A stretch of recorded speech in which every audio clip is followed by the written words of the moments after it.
Breaking വാർത്തയിലേക്കാണ് നമ്മൾ പോകുന്നത്. First on report. Re appointment ഓർഡറിന് കൈക്കൂലി വാങ്ങിയ കേസിൽ രണ്ടാം പ്രതി ഇപ്പോൾ പിടിയിലായിരിക്കുന്നു. സെക്രട്ടേറിയറ്റിലെ വിദ്യാഭ്യാസ വകുപ്പിലെ ജീവനക്കാരൻ സുരേഷ് ബാബുവാണ് പിടിയിലായത്. തിരുവനന്തപുരത്ത് നിന്നാണ് ഇയാളെ കോട്ടയം വിജിലൻസ് സംഘം പിടികൂടിയത്. ഈ മാസം 7-ന് കൈക്കൂലി വാങ്ങുന്നതിനിടെ വടകര സ്വദേശിയായി വിരമിച്ച അധ്യാപകൻ വിജയൻ വിജിലൻസിന്റെ പിടിയിലായിരുന്നു. വിജയൻ അധ്യാപകരുടെ വിവരങ്ങൾ നൽകിയത് സുരേഷ് ബാബുവാണ് എന്നതാണ് ഇപ്പോൾ പറയുന്നത്. അഖിൽ കെയുടെ കോട്ടയത്ത് നിന്ന് വിശദാംശങ്ങളുമായി. അഖിൽ, ഈ വിരമിച്ച അധ്യാപകൻ വിജയന് ഇത്തരത്തിൽ സെക്രട്ടേറിയറ്റിലുള്ള ഒരാളുടെ സഹായം, വിദ്യാഭ്യാസ വകുപ്പിലെ തന്നെ സഹായം ലഭിച്ചിരുന്നു എന്ന് അന്ന് തന്നെ സംശയമുണ്ടായിരുന്നു. ഇപ്പോഴിതാ അത് കൃത്യമായി രണ്ടാം പ്രതി തന്നെയാണ് പിടിയിലായിരിക്കുന്നത്. ഇതിന്റെ വിശദാംശങ്ങൾ എന്താണ്? അന്വേഷണം ഇപ്പോൾ ഏത് രീതിയിലാണ്? കൂടുതൽ പേർ ഈ തട്ടിപ്പിലുണ്ടോ?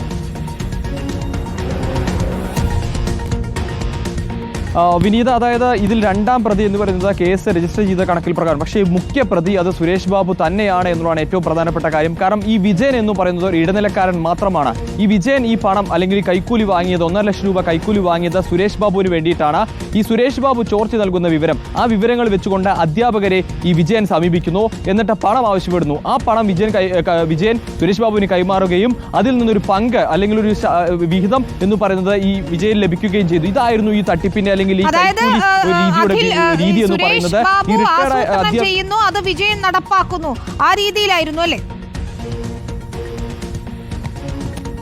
തീർച്ചയായും അത്തരത്തിൽ തന്നെയാണ് എന്നുള്ളത്. അതായത് ഈ ഇടനിലക്കാരനായിട്ടാണ് വിജയൻ പ്രവർത്തിച്ചു വന്നിരുന്നത്. ഇതിൽ വിജയൻ കൈക്കൂലി വാങ്ങുന്നതിനിടയിൽ പിടിയിലായത് വിജയൻ ആയതുകൊണ്ടാണ് കേസിൽ ഈ ഒരു ടെക്നിക്കാലിറ്റി എന്ന് പറയുന്ന രീതിയിൽ ഒന്നാം പ്രതിയായി വിജയൻ വരുന്നു എന്നുള്ളതാണ്.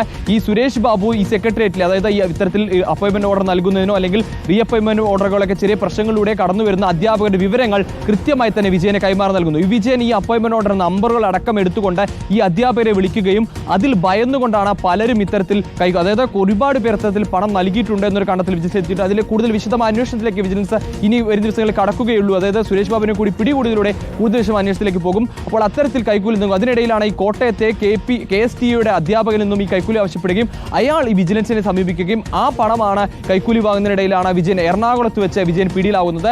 അന്ന് തന്നെ ഈ കോൾ റെക്കോർഡുകൾ അടക്കം, കൃത്യമായി ഫോൺ രേഖകൾ അടക്കം വിജിലൻസ് കണ്ടെത്തിയിരുന്നു. അതിൽ നിന്നുമാണ് ഈ സുരേഷ് ബാബുമായുള്ള ബന്ധം വിജിലൻസ് സ്ഥിരീകരിച്ചു. പക്ഷേ ഇതിലൊരു കാലതാമസം ഈ ഒരു കാലതാമസം വന്നത് 7-ാം തീയതിയാണ് ഈ വിജയൻ അറസ്റ്റിലാവുന്നത്. ഒരു കാലതാമസം വന്നത് സുരേഷ് ബാബു അതിനിടയിൽ തന്നെ ഈ മുൻകൂർ ജാമ്യാപേക്ഷയ്ക്ക് ഹൈക്കോടതി സമീപിച്ചു. പക്ഷേ ഹൈക്കോടതി മുൻകൂർ ജാമ്യാപേക്ഷ തള്ളുകയും രൂക്ഷമായി വിമർശിക്കുകയും ചെയ്തതോടെയാണ് വിജിലൻസ് ഇയാൾക്ക് വേണ്ടി വലവിരിക്കുകയും ഇന്ന് തിരുവനന്തപുരത്ത് വെച്ച് ഇയാളുടെ വീട്ടിൽ നിന്നുമാണ് പിടികൂടിയെന്ന് നമുക്ക് പ്രാഥമികം മനസ്സിലാക്കാൻ സാധിക്കുന്നത്. വിജിലൻസ് തിരുവനന്തപുരത്തെത്തി, ഈ കോട്ടയത്തുള്ള സംഘം തിരുവനന്തപുരത്തെത്തി ഈ പ്രതിയെ പിടികൂടുകയും ചെയ്തിരിക്കുന്നു എന്നുള്ളതാണ് ഏറ്റവും പ്രധാനപ്പെട്ട കാര്യം. ആ പ്രതിയുമായുള്ള സംഘം തിരുവനന്തപുരത്ത് നിന്നും പുറപ്പെട്ടിട്ടുണ്ട് എന്നുള്ള വിവരവും നമുക്ക് ലഭിച്ചിട്ടുണ്ട്. എന്തായാലും പ്രതിയെ പിടികൂടിയിരിക്കുന്നു. ഇതിൽ കൂടുതൽ, അതായത് ഒരുപാട്, പക്ഷേ ഇതിൽ കൂടുതൽ ആളുകൾക്ക് പങ്കുണ്ടോ അല്ലെങ്കിൽ ഇതിൽ എത്ര പേർ തട്ടിപ്പിനിരയായിട്ടുണ്ടെന്ന കാര്യങ്ങളൊക്കെ തന്നെ ഒരു വ്യക്തത വരിക ഈ സുരേഷ് ബാബുവിനെ അടക്കം ചോദ്യം ചെയ്യുന്നതായിരിക്കുമെന്നാണ് നമുക്ക് മനസ്സിലാക്കാൻ സാധിക്കുന്നത്.